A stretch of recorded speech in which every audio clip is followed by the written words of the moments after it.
Good morning, everyone, and thanks for joining our Clallam County EDC Coffee Chat, Coffee with Colleen. We really appreciate you joining us today. And we've got some great information for everyone around retirement vehicles. We're continuing that thread. And we have today with us Tim Martin. Tim is with Hallett Advisors. He is an attorney and a certified financial planner. And he took over Jim Hallett's business, about 3 years ago, 4 years ago, Tim? Or has it been longer? Been about 3 years. Okay. And he's a former Marine Corps officer. And so also thank you for your service. We appreciate that. So just a few housekeeping items before we kick this off. If everyone would try to keep their Zoom settings on mute unless you want to ask a question so we don't inadvertently hear your dog barking or whatever background noise there may be. And then also, if you want to ask a question, just go ahead and raise your hand. We like to make this as interactive as possible. Or alternatively, you can put your question in the chat if you rather I ask it of Tim. So I know Tim has some slides. So Tim, I'll let you take it away. And again, thank you so much for joining us. Yeah, thanks, Colleen. Glad to be here. This topic kind of came out of a town hall the state treasurer and his office did, I think, last week in Port Angeles, a town hall and listing session. You know, if you look at the numbers, a lot of people say that there's a retirement crisis across America, and that is true if you look at the raw numbers. Of course, it's always case by case. So the goal here is really just make sure that Clallam County, you know, and the Olympic Peninsula is aware of the options, and the businesses are doing all they can and getting all the potential benefits of different retirement plans. So let me share my screen, go through some slides. Please feel free to interrupt so we can have a discussion.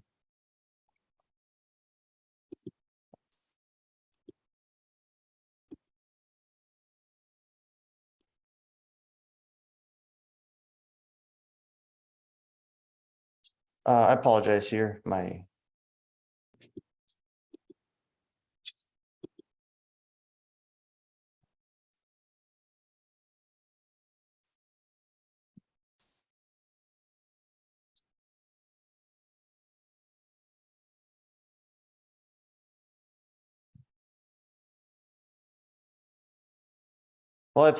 Zoom is not on connect with my Safari browser. Colleen or Lori, do you happen to have the slides? Yeah, Lori's got better reception than I do. So I have a tendency to get kicked off if I do Zoom and share slides. So Lori, if you wouldn't mind sharing them, we'll probably be better off. Mm-hmm.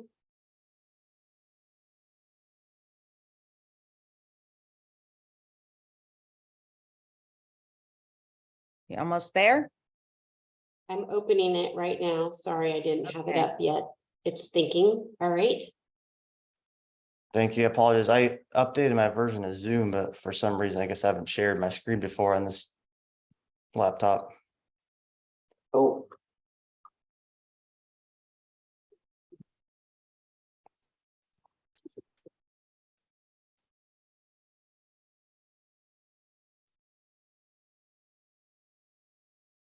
So while we're quick agenda, we're going to talk about different retirement plan options and then kind of look at some factors in choosing the best one for your business. And then thanks, Lori. Mm-hmm. You're welcome. You can go on to the next slide, please. We'll look at some new features and benefits that have come out of the Secure Act and Secure Act 2.0 last couple of years, and then future developments. So on the next slide, just a reminder, this is for education only. It's not financial advice. This is not necessarily specific to your situation. It's going to be general. Talk to your professionals about that. And also a reminder, I'm an attorney in the military, but not in Washington State. So this is not legal advice and I cannot provide legal advice. So first, kind of the foundational retirement account we're all familiar with is an IRA. You see the max contributions there. If you go to the next slide, just a quick reminder here. So, this is if a business does not have a retirement plan, this is the option for employees to put away tax deferred money. So obviously it's easy, no cost to employer because it's not a retirement plan, but employees are likely able to deduct their contributions. And so Tim, this is a traditional rather than Roth that you're reviewing. Yeah, this is traditional. Yeah, we'll talk about the Roth in a second. Okay. Of course, some drawbacks here, the low contribution limits per year. And if you make too much money, potentially your contributions are not deductible. Now, one thing some people don't remember is that you can always contribute to an IRA, even if you make too much money. You just might be able to deduct the contributions. And so your contributions would go in essentially after tax. You would get tax deferred growth. So you still get the benefit of that compared to a regular brokerage account. So with the Roth IRA, I assume we're all familiar with that. Those contributions go in after tax deferred growth, and most likely they come out tax-free as well. So the same contribution limits as the IRA, the same pros, not an actual employer retirement plan. And then similar cons, low contribution limits, and there is actually a hard cap on the income limit. If your household makes too much money, you may be prevented from contributing to a Roth while your income is too high. What does MAGI stand for, Tim? Oh, yes, thanks. So it's modified adjusted gross income. So in most scenarios, for most people, it's adjusted gross income, but you may have to add back in certain items like tax exempt interest and some items like that. Okay. All right. So a simple IRA is the first type of actual business retirement plan. So we'll hit the limits quickly and then dig in on the next slide. So you see the limits are significantly higher than for IRA or Roth IRA. And it can receive both employee and employer contributions. And so the employer has the option, you have to do one of the two options, either 3% match. So if an employee does not contribute, there's no match. If they contribute 5%, you match up to 3%. Or with the 2% non-elective, that you provide that to every single employee, whether they contribute on their own or not. And so are the costs, sorry, Tim, but are the costs for the simple IRA, are those real minimal for a business? Can you kind of talk about that perspective with each of these? Yeah, yep.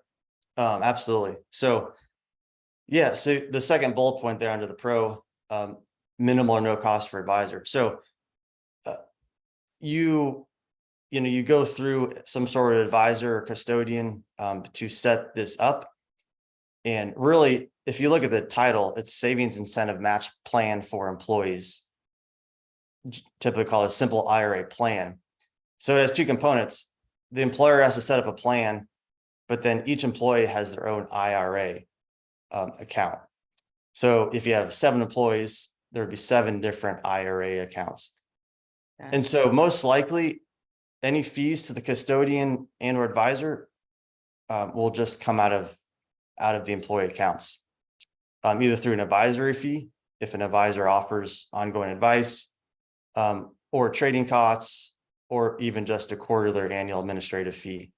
And most often that just comes out of the accounts.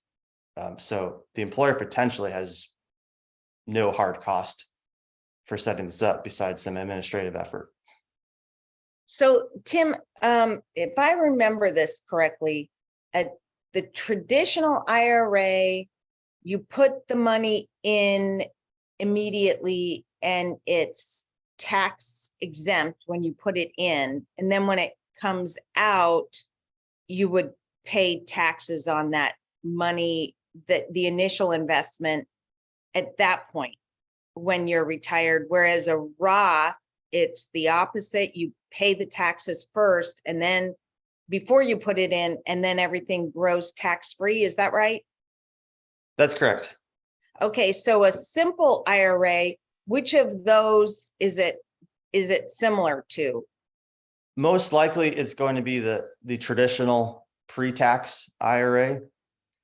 So one of the updates recently is that Roth IRAs are now authorized in simple plans.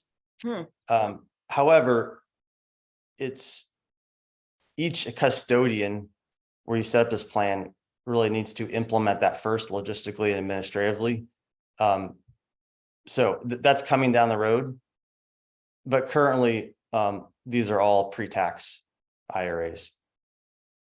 So is there a general rule of thumb for people that are of working age that, let's assume, they'll make more money during their working years than they would at retirement? Which vehicle is better for them? Yeah, in that scenario, generally doing pre-tax contributions while you're in a higher tax bracket makes So sense. traditional. And then, yeah, so traditional. Okay. Right. So a common scenario, if someone's in the 22 or 24% or higher tax bracket while they're working, they may be in the 12% bracket when they retire. So get the tax deduction while you're working and take it out at a lower tax bracket is the general advice. Got it. Thank you. And so some burden here, but not too much of a hardship. And of course, the contribution limits are higher than a traditional IRA or Roth, but not as high as a 401k, as we'll see. And so to your point, Colleen, a simple IRA plan is probably the easiest for an employer to set up. It's almost like a starter 401k in a sense. A SEP IRA is similar, but with this type of plan, so a simplified employee pension. The pension is the key word there. Only an employer can contribute to this plan. And an employee cannot make voluntary contributions. So only the employer puts money here. Okay. And so this is, clearly an employee benefit if you have employees. However, most often I think SEPs are opened by people who are self-employed. It often makes sense for that type of small business. So once again, go ahead. I'll let you. Yeah. Explain. So it's similar to the simple in that it's an IRA. It looks and acts like an IRA account, potentially a Roth IRA in the future. You can, whatever custodian has it, you have exposure to the full range of investment options. You're not limited like some 401k plans. You have flexibility. You don't have to contribute. So based on your profit or cash flow each year, you can contribute more or less down to zero. And if you look over, so the middle point on the con side, how do you determine the maximum you could contribute? There's a annoyingly complex calculation there. It's your net earnings minus 1/2 of self-employment tax and contributions to the SEP. So you kind of have to run a little circle, throw in your estimated contributions to the SEP, do the calculation, and then keep doing it until it comes out the way you want it. So there is a cap, if you're not bringing home that much net income, the cap on this will be lower. If you are earning, significant income, as a solo, as a self-employed person, you can definitely put away some good money here. Mhm. But now, isn't there some rule that if you do this, whatever percentage or whatever amount you do for yourself, you have to do for all your other employees? That is only in a 401, a full-blown 401k. Oh, So, okay. well, no, I'm sorry, you're right. Yes, with the SEP, if you do have employees, yes, you have to contribute to their accounts as well. Yes, you can't just Okay, what if contribute they're to your own. part-time? What if they're part-time employees? I believe that I think there is criteria on the SEP of who qualifies. I'd have to go double check those before I quote them. But I Okay, think certain level part-time employees would not be covered by a SEP. okay. Thank you. Next up is a solo 401k, which is similar to a SEP, but could allow you to contribute even more. And that's because you can contribute, even if you're self-employed, you can contribute as an employee, so you can defer salary. And also you can contribute as an employer up to 25% of your compensation. And so that compensation definition is essentially the same as the definition for the SEP that we just discussed. So a solo 401k is a 401k, but it's exempt from some of the full-blown requirements of an actual 401k. So once again, it feels more like a SEP. The account feels like an IRA. You have exposure to a full range of investment options based on where it's custodied. You have flexibility to increase or decrease your contributions. You don't have to worry about employees in this case, because if you have employees who are more than part-time, you'd have to move up to a full-blown 401k. The one exception there is a spouse. You see the last bullet point there. Your spouse can work, if your spouse works for the business, that they can also contribute to this solo 401k. So that's the one exception to employees. The other benefit here is you can contribute, you see the bottom left, potentially up to $66,000 per year. And that's a combination of your salary deferrals plus employer contributions. So you can see this, if you're making a significant salary and want to turbocharge your retirement savings as a self-employed person, this is definitely a good option. And then that would all be pre-tax. You would put it in before you pay taxes on it, right? Generally, yes. So Roth accounts are authorized, and I think will become more prevalent in these.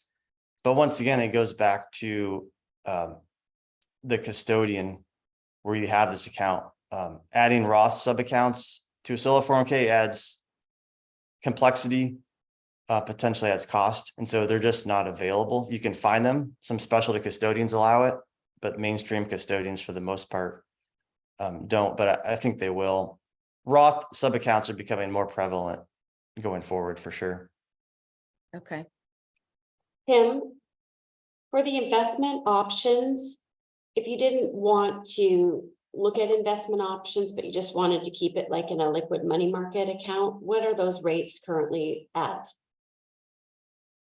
Yeah, right around 5%. Right. So if the big custodians, whether you go directly through someone like Vanguard or you go through an advisor, the advisor still probably uses Schwab or Fidelity or E-Trade or some lesser known custodians. Each one has their own money market fund, which is considered a cash equivalent. It's not FDIC insured, it's cash equivalent. And they're all about 5% or higher right now.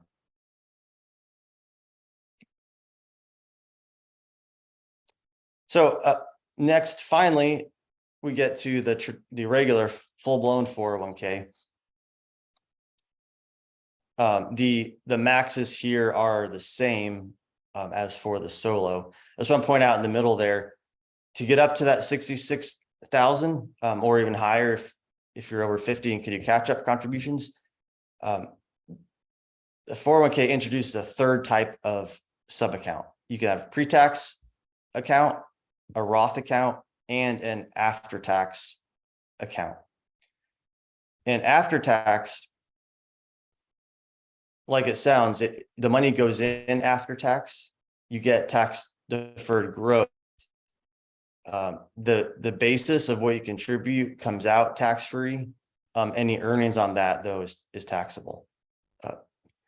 This third type, a lot of people don't know about just because a lot of 401ks don't offer this option. Each 401k plan can decide if they want to offer this. It has complexity, it has cost.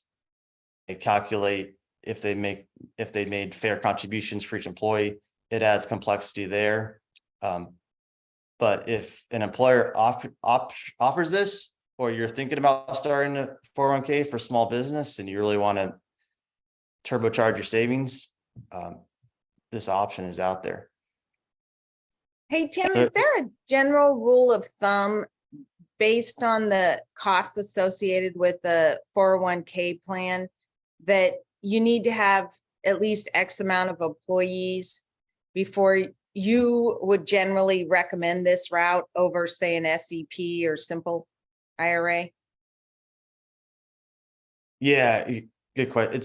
It's case by case. You're definitely going to want to have more than a handful of employees, most likely. You know, you're going to, like the first pro there, you're going to want to offer an employee benefit because a 401k plan, you know, costs money and definitely has administrative burdens.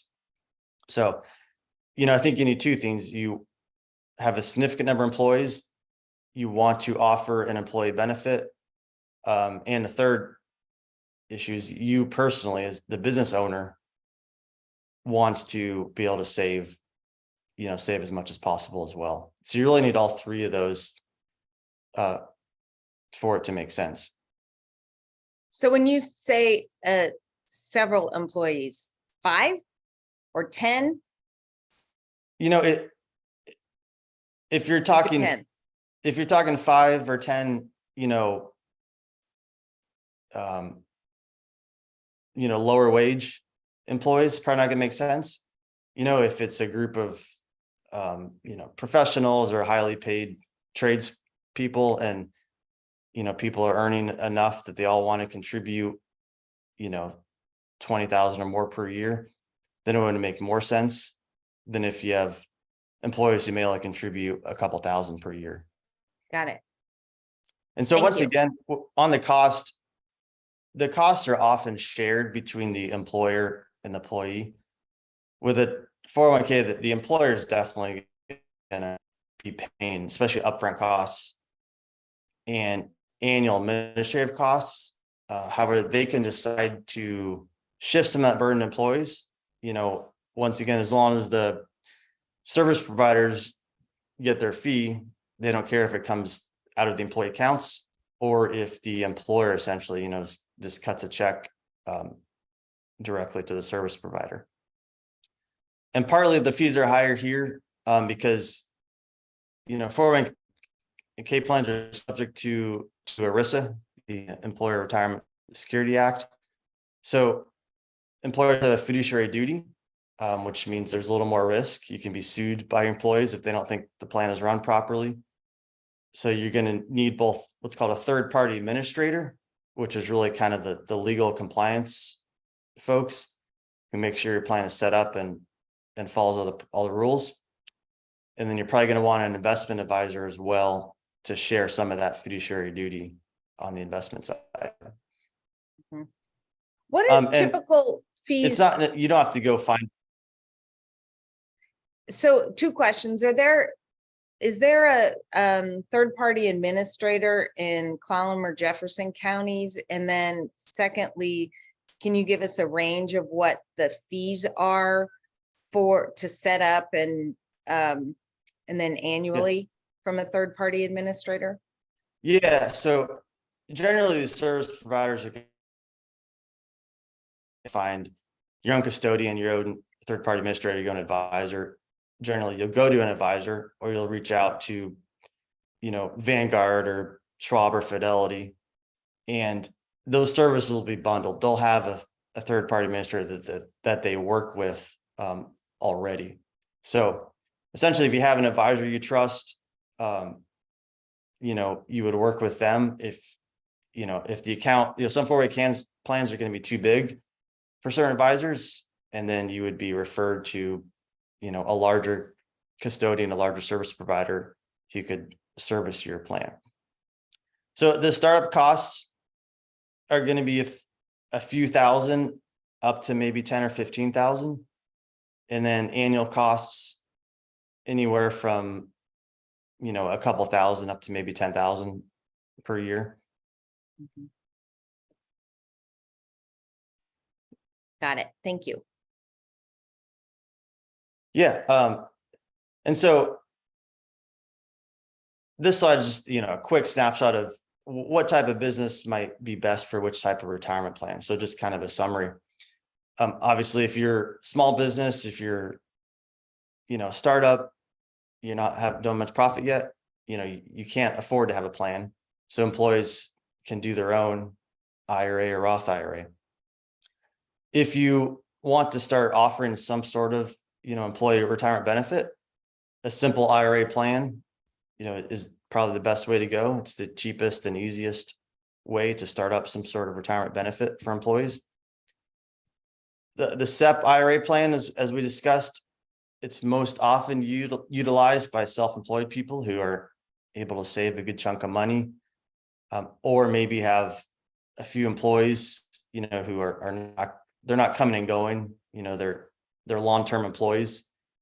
And instead of doing annual bonuses, the paycheck at the end of the year, you can essentially shift some of that bonus to a tax-deferred account to get tax-deferred growth. Solo 401k, essentially no employees except for your spouse. And then 401k plan, we really summarized this earlier, more than a few employees, which can depend. It could be more than 5, it might be more than 30 before it makes sense. The employer really wants to provide a strong employee benefit, and has a personal interest most likely in saving a lot of money. If anyone has any, experiences with any types of these plans and wants to jump in, share their experience or ask questions, please feel free at this point. We're going to go on to some new developments.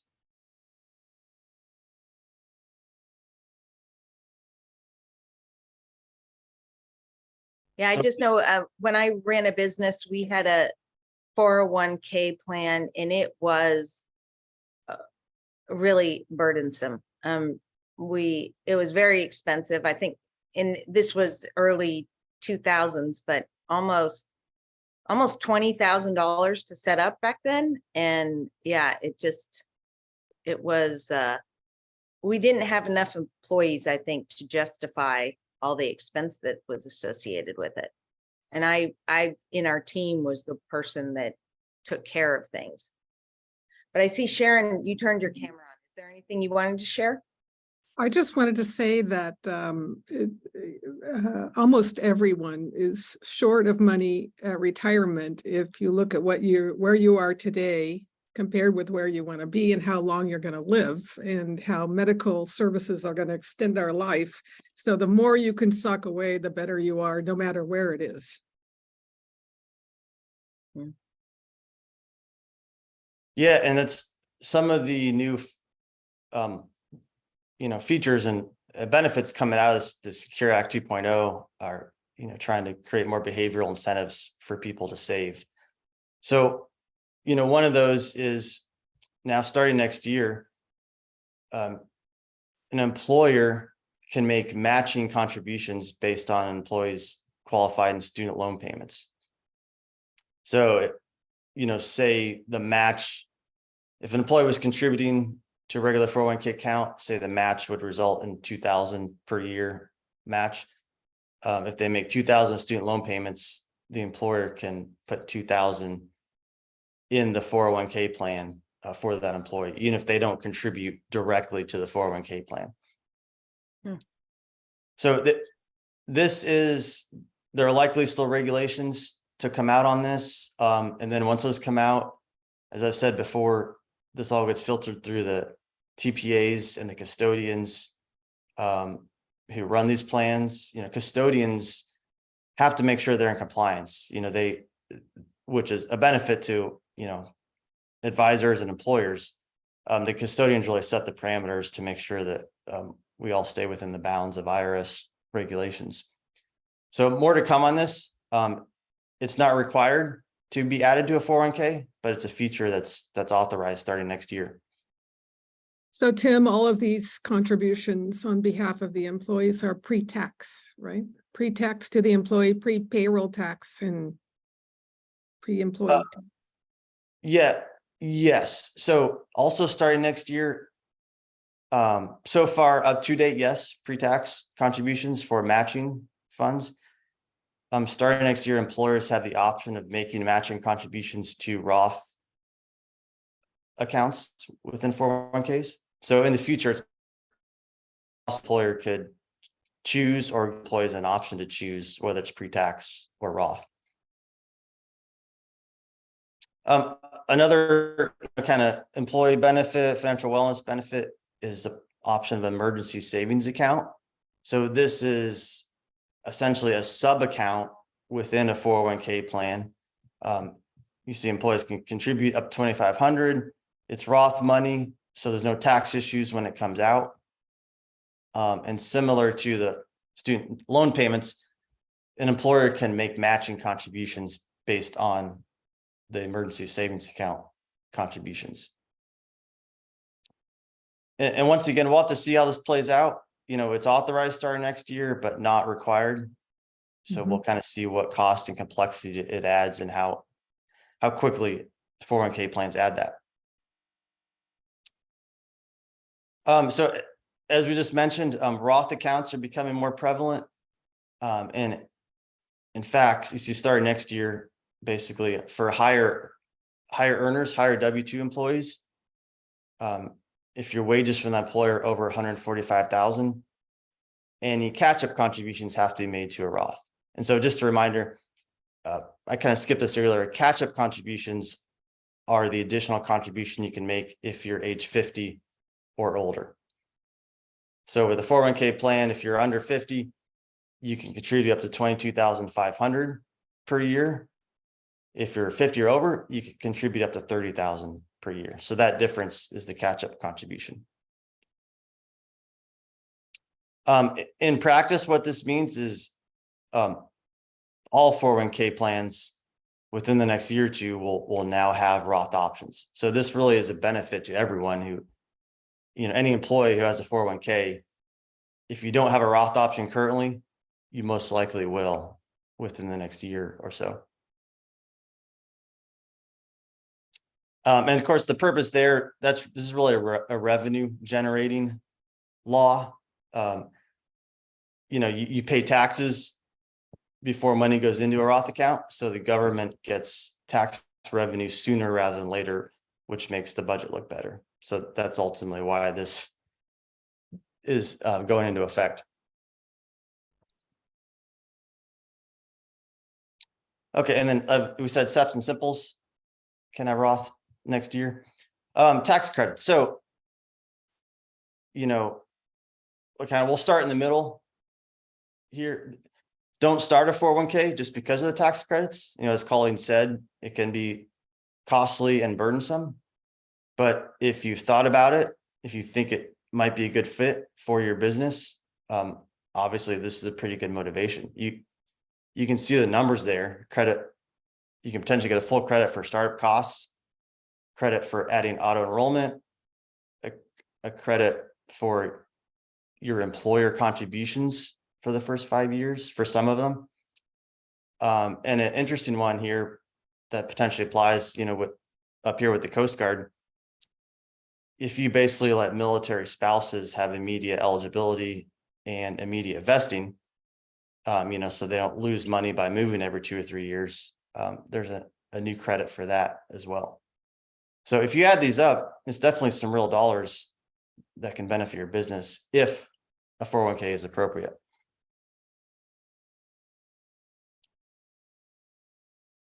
And of course, it always interacts, any tax change interacts with the rest of your tax return. So talk to your tax professional about that. Okay, last slide.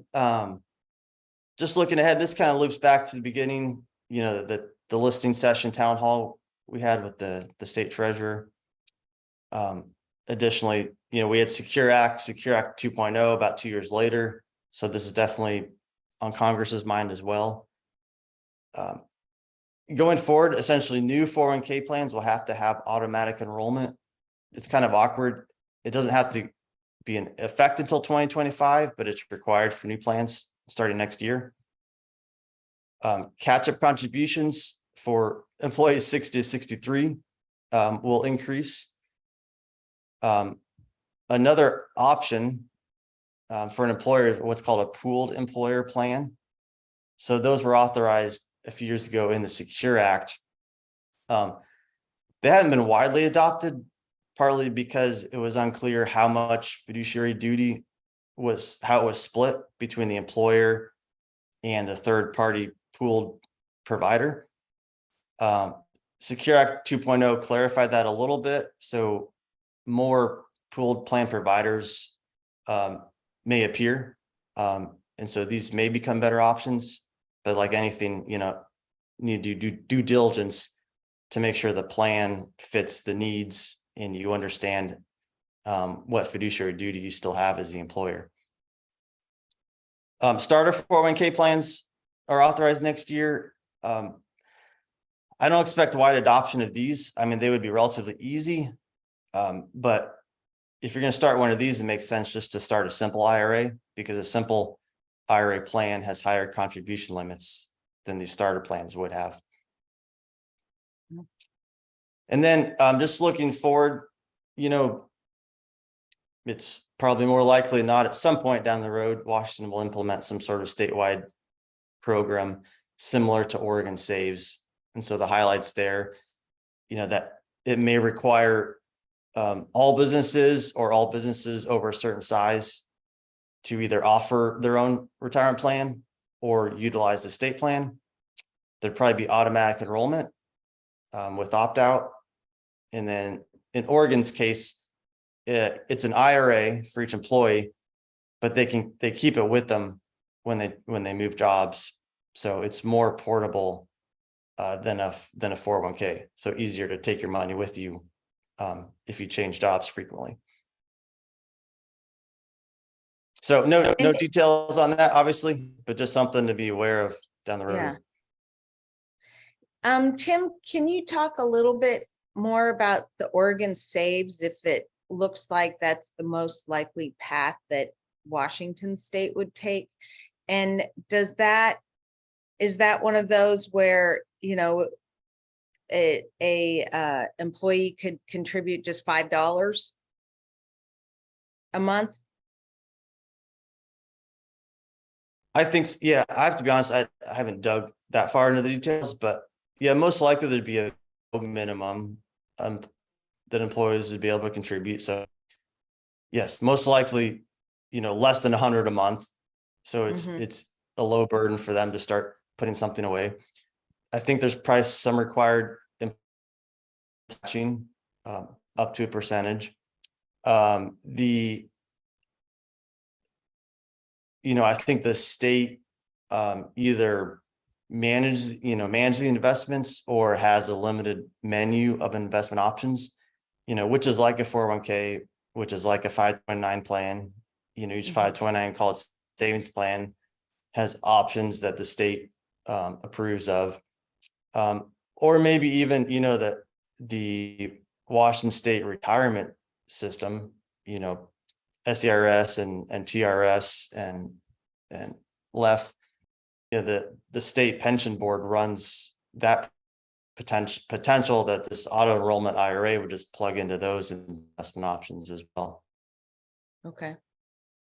So Matt put some comments on the chat. I don't know if you've had an opportunity to see those. And I didn't know, Matt, if you wanted to speak or if you'd like me to read them. So Yeah, I Matt see it right says, now. go ahead. Yep. Yeah, so yeah, thanks, Matt. There are lots of options out there in terms of service providers for 401ks or other types of retirement plans. So the list would be too exhaustive to go through it, and I don't want to mention some others. But like I said, each advisor you work with, or each kind of robo advisor, if you work with directly with Vanguard, Schwab, Fidelity, they have their own programs. And then, so the Washington State they've attempted to start a retirement marketplace where employers can just ideally go plug and play. However, Colleen and I were just talking about this last time you looked. I think there are only 2 firms in the market, and they only offer essentially Roth or IRA or simple options. They don't offer a 401k plan. Look at, I haven't investigated those 2 firms, but they're not national firms. So if you're going to work with a small firm, I obviously encourage you to start your search with some local service providers. Got it. And Matt, feel free to to share I know you're a State Farm, so there, insurance companies have investment arms as well, potentially. So that's another place to look. I've run into 2 business owner, I guess, questions or situations where one is older and retired already and has a bunch of money in their qualified plans and now wants to start a new business. So the thought there is to create an LLC that is held inside of the qualified retirement plan monies and use the money to grow the business. Have you heard about that? Yes, generally. That is something that requires a credible amount of thought and planning and due diligence. Yes. So, correct. It is possible for retirement plans for IRAs to hold a business assets, to hold shares of a business, to hold real estate, to hold all kinds of stuff. Most traditional custodians don't allow that. You're gonna have to work with what's called a specialty custodian to do that. You have to be careful about not providing, excess benefit transactions, basically not benefiting yourself or your business, that can result in major penalties. So it's possible. And you definitely raise a good point. As a small business owner, like, I know that, qualified accounts where you get tax benefits, but there's rules about what you can take out, aren't always that appealing. Cash is generally more appealing to business owners than to your regular W-2 employee. So yeah, that's a great point. Just because you can save $50,000 a year doesn't mean that all needs to go in a tax deferred account. Definitely just a regular brokerage account or a money market account with no tax restrictions is a good option as well. All right. So I mentioned in the chat here that Tim's slides will be up on our website later and then the video is in a different location on our website that takes you to YouTube. But we'll have that available later today. And then Lori's put Tim's information in the chat, his email and office number, and LinkedIn information. So yeah, definitely people can contact you if they have further questions. And does anyone have any further questions of Tim? We've got 10 minutes or so in case you do. But I think this is great information, and probably most of the people, I mean, we get questions about this frequently. So this is going to be a fabulous resource just to get them started thinking about it. And of course, we recommend they talk to our SBDC or CIE advisors as well if they were doing a deep dive. But boy, we really appreciate your expertise on this and your review of the complex options that are out there for small business owners and the employees. Yes. Yeah, sorry for all the dense slides. No, it's got to be, right? This is there's not another option.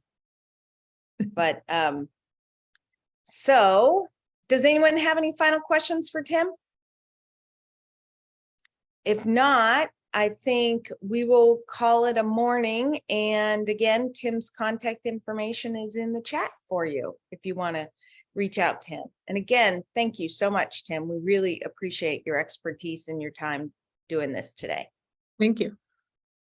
Yeah. Yeah, thank you. Thanks, Tim. Thanks, Thanks, Colleen. guys. Thanks, Tim. Bye-bye. Bye.